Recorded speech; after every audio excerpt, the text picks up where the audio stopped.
Adsz egy kortyot inni? Persze. Tényleg csak azért iszom, mert nagyon megszomjaztam.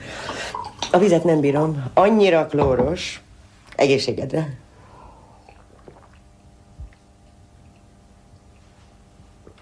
Még egyet, légy szíves.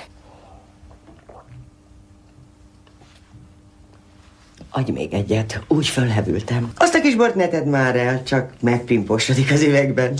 A szívem szerint tejet innék, de az itt biztos nincs. Talán egy fél vodkát. És kísérőnek egy kis sört. Jaj, de jó. Ha erre jár, hozzam még egyet. Köszönöm. Ez a sör langyos. Legyen szíves, hozzon egy hideget.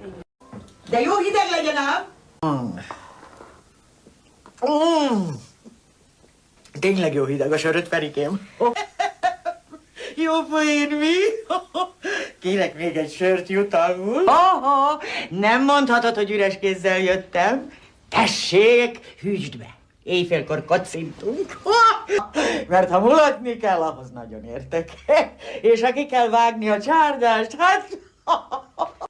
Pardon? Az italomat nem hagyom, itt hol a pezsgőm? Meg egy poharat is.